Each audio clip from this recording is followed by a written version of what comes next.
नमस्कार दोस्तों, मैं आपका दोस्त सोच का आईना। और आज हम बात करने वाले हैं उन लोगों के बारे में जिन्होंने कभी आपको सबसे ज्यादा रुलाया और कैसे वही लोग बाद में आपकी सबसे बड़ी याद बन जाते हैं। ये वीडियो सिर्फ दिल तोड़ने की नहीं बल्कि समझने की भी है। समझने की कि हमारे अंदर क्या होता है, क्यों हम किसी के पीछे रोते हैं, क्यों कोई हमारी मुस्कान की वजह बनता है और फिर उसी की याद हमें दिन रात सताती है। आइए इस दर्द की तह तक जाई और सीखें कैसे उठें, कैसे बदलें और कैसे उस इंसान को हमेशा के लिए पीछे छोड़ दें या कम से कम असर होने दें। आज की कहानी 4 हिस्सों में होगी। वो पल जब सब कुछ था और फिर टूट गया। साइकोलॉजी, दिमाग और दिल किस तरह रिएक्ट करते हैं, पर्सनल स्टोरी और रियल लाइफ उदाहरण, ताकि आप खुद को पहचान सकें, व्यावहारिक टिप्स ताकि आप आगे बढ़ सकें और खुद की कद्र बढ़ाएं। चलिए शुरू करते हैं। सबसे पहले उस पल को याद करते हैं जब आपको सबसे ज्यादा रुलाया गया। 1, वो पल, दर्द की शुरुआत, भावुक संगीत। कुछ रिश्ते ऐसे होते हैं जो अचानक नहीं टूटते, वे धीरे धीरे टूटते हैं, छोटी छोटी बातों से, भरोसे के छोटे छोटे दरारों से, अनसुनी बातों से, and promises that were broken one by one। आप उन्हीं लम्हों को याद करें जब वह आपकी हंसी बनता था, आपकी ताकत बनता था और एक दिन अचानक वह सब बदल गया। ऐसे पल हमेशा खुद में सवाल उठा देते हैं, मैं कहाँ गलती कर गई, क्यों उसने यह किया, क्या वह कभी वापस आएगा। इन सवालों के साथ दिल अंदर से जलता रहता है और यही दर्द हमें रातों को बेचैन रखता है। लेकिन यहाँ एक सच्चाई है, जिसने आपको सबसे ज्यादा रुलाया वह अक्सर वही होता है जिसने आपको सबसे ज्यादा प्यार और उम्मीद दी होती है। और यही वजह है कि उसकी याद आपको सबसे गहराई से सताती है। 2, साइकोलॉजी, क्यों वही आपको सबसे ज्यादा याद आता है। दोस्तों, हमारे दिमाग का काम यही है, पैटर्न बनाना और उन्हें रिपीट करना। जब कोई व्यक्ति हमारी जिंदगी में बहुत महत्वपूर्ण बन जाता है, चाहे वो पार्टनर हो, कोई खास दोस्त हो या किसी रिश्तेदार का रोल, हमारे दिमाग में उसके साथ जुड़ी हुई भावनाएं, स्मृतियां और रूटीन सब स्टोर हो जाते हैं। इसे हम कहते हैं इमोशनल एनकोडिंग। जब कोई व्यक्ति हमें रुलाता है, यानी हमारे साथ धोखा करता है, छौड़ट देता है या बुरी तरह ट्रीट करता है, तो उस एक घटना के साथ जो भावनाएं जुड़ती हैं वो बहुत तेज और गहरी होती हैं। दर्द, धोखा, शर्म, खोट और ये सब हमारी मेमोरी को और भी मजबूत बना देते हैं। इसके अलावा एक और चीज है, अटैचमेंट और लॉस का कॉम्बो।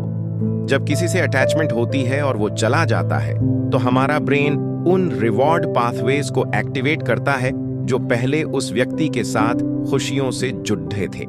इसलिए हम उनकी आदत, उनकी आवाज, उनकी खुशबू, उनकी छोटी छोटी बातों को मिस करते रह जाते हैं।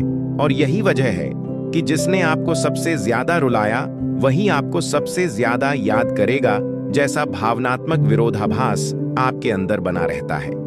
एक और महत्वपूर्ण बात, सेल्फ ब्लेम, खुद को दोष देना। अक्सर हम खुद को दोषी मानते हैं और यही सोच हमारे दर्द को बढ़ाती है। ये सोच दिमाग में बार बार चलती रहती है और स्मृति के सर्किट्स में रिवाइंड जैसी इफेक्ट कर देती है। हर बार हम वही दर्द दोहराते हैं। 3, एक छोटी कहानी ताकि बात दिल तक पहुंचे, सुप्त धीमी आवाज में। मुझे एक दोस्त की कहानी याद आती है। उसका नाम बदलकर मैं राहुल कहूंगा। राहुल ने 3 साल तक किसी के साथ एक रिश्ता निभाया। उसने सब कुछ दिया, वक्त, भरोसा, प्यारी सी आदतें। उस रिश्ते के आखिर में जब अलगाव आया तो राहुल पूरी तरह टूट गया। उसकी दुनिया में रंग फीके हो गए। वह रातों रात रोता, खाने पीने से मना करता और हर टेक्स्ट, हर पुराने गाने पर रुक जाता। लेकिन कुछ महीने बाद क्या हुआ? राहुल ने एक दिन तय किया कि वह अपनी जिंदगी को वापस लेगा। उसने छोटे छोटे कदम उठाए, सुबह जल्दी उठना, जिम जाना, पुरानी यादों को सहेजने की बजाय नई चीजें सीखना, एक हॉबी, किताबें और खुद से वादा। धीरे धीरे वो पुरानी यादें कम तेज हो गईं। क्या वह पूरी तरह भूल गया? नहीं, यादें रहती हैं, पर वो दर्द इतना गहरा नहीं रहा। और सबसे बड़ी बात, उसने महसूस किया कि जिसने उसे रुलाया वो ही अब उसकी सबसे छोटी याद बन चुका था, न कि उसकी पूरी जिंदगी।